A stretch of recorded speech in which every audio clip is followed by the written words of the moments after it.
In the early hours of Wednesday, warplanes streaked across southern Yemen, and within minutes at least 4 civilians were dead.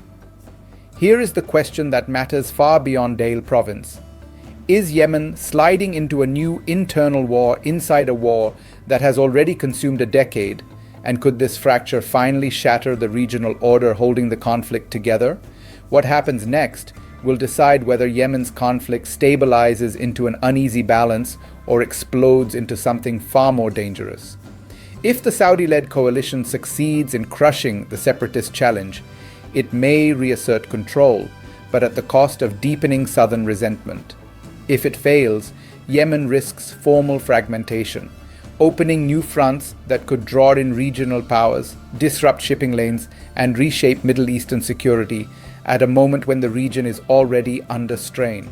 To understand why these airstrikes matter, you need to step back into Yemen's unresolved history. Yemen has never been a unified political project in practice. North and South Yemen were separate states until 1990, bound together by fragile compromises that collapsed into civil war just 4 years later. The South lost that war, but the grievance never disappeared. Over time, Southern leaders and communities felt marginalized by power concentrated in the north, particularly around Sana'a. That resentment hardened into a separatist movement long before the current conflict erupted. When Yemen's civil war escalated in 2014, after the Houthi movement seized the capital and pushed the internationally recognized government into exile, the fault lines multiplied. Saudi Arabia led a coalition to restore the government, while the United Arab Emirates became deeply involved on the ground, especially in southern Yemen. The Houthis became the dominant force in the north, backed by Iran, while the south fractured into competing factions that were nominally on the same side but fundamentally at odds. Out of this chaos emerged the Southern Transitional Council led by Aidaros al-Zubaydi. Backed by the UAE, the STC positioned itself as the political and military expression of southern separatism. Its long-term goal was clear even when its rhetoric softened: reclaiming an independent South Yemen. For years, this ambition coexisted uneasily with Saudi Arabia's priority of keeping Yemen nominally unified under a friendly government. The arrangement was always unstable. Riyadh wanted a single Yemeni state it could influence. Abu Dhabi wanted reliable local partners controlling strategic ports and coastlines. The Houthis wanted to entrench their rule in the north. None of these goals fully aligned, and the cracks were papered over through power-sharing deals rather than resolved. That fragile balance began to collapse last month when STC forces seized large areas in the south, including strategic locations, before being pushed back by coalition and pro-Saudi forces. This was not a rogue skirmish. It was a direct challenge to the existing power structure. The response was swift and brutal. More than 15 airstrikes hit Daily Governorate, al-Zubaydi's home province, in a single day. Hospital sources confirmed at least 4 civilians were killed and 6 wounded, a reminder that even internal power struggles are paid for by ordinary Yemenis. Al-Zubaydi himself vanished from public view. Coalition officials said he mobilized large forces around Aden and distributed weapons before fleeing to an unknown location. He was expected to attend talks in Riyadh aimed at de-escalation, but his absence sent a powerful signal. According to figures close to the STC, he believed the talks would force him to dissolve his movement, effectively ending the separatist project from within. Instead of boarding the plane, he stayed behind. What followed marked a turning point. Yemen's Presidential Leadership Council, the internationally recognized executive body that tries to hold together rival factions, formally removed al-Zubaydi and accused him of treason. This was not just a political demotion. It was a declaration that the separatist leader had crossed a line from inconvenient ally to existential threat. The coalition framed the airstrikes as a necessary step to prevent the conflict from spreading further into southern governorates. But the scale of the strikes and the civilian toll tell a deeper story. This was a message not only to al-Zubaydi but to any faction contemplating defiance. fragmentation will be met with force. The timing is critical. Yemen has seen intermittent de-escalation with the Houthis in recent years, including periods of reduced cross-border attacks on Saudi Arabia. Riyadh has been trying to extract itself from an unwinnable war while securing its southern border. A renewed southern rebellion complicates that exit strategy dramatically. Now consider the first what-if scenario. What if the coalition succeeds militarily in crushing the STC's leadership and dismantling its forces?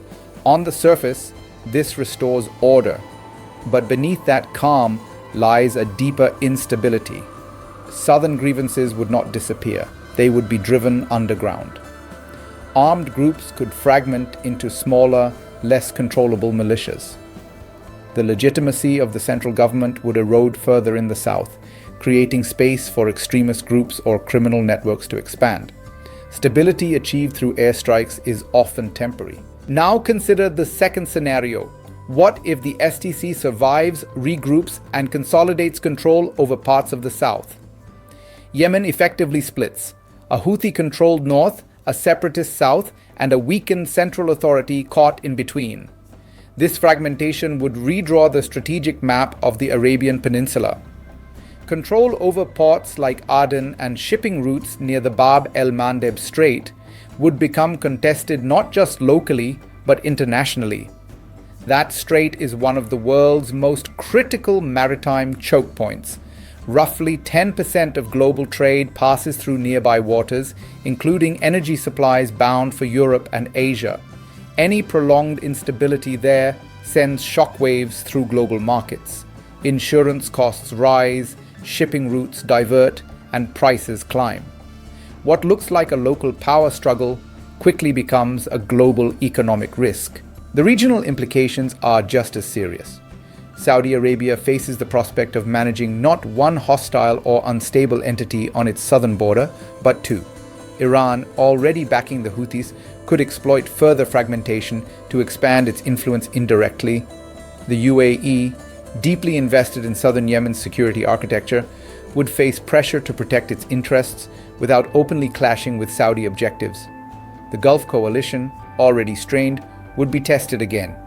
Beyond the Middle East, the ripple effects extend to South Asia and beyond. Energy importing countries like India, Pakistan, and Bangladesh are highly sensitive to disruptions in Red Sea and Gulf shipping lanes. Increased instability raises fuel costs, widens trade deficits, and complicates diplomatic balancing acts with Gulf states and Iran. European economies already dealing with energy insecurity would feel similar pressure. Diplomatically, Yemen's fracture undermines years of international efforts to frame the conflict as a two-sided war that can be negotiated. A multi-front conflict with competing authorities is far harder to resolve. Aid delivery becomes more complex. Ceasefires become local, temporary, and fragile. Civilians pay the price again and again. What makes this moment especially dangerous is that it is unfolding quietly. There are no dramatic declarations of a new war, just airstrikes, removals, and statements about security. But history shows that wars often escalate not through grand announcements, but through incremental decisions that close off paths to compromise. As night falls over Dale and Aden, the immediate question is not who controls which checkpoint. It is whether Yemen's leaders and their regional backers are willing to confront the reality that unity enforced from the air rarely holds, and fragmentation ignored never stays contained. Yemen has been here before, standing at the edge of another abyss, while the world looks away. The next few weeks will reveal whether this is a final attempt to hold the country together, or the opening chapter of a deeper, more dangerous unraveling. And in Yemen, once the line is crossed, history shows there is no easy way back.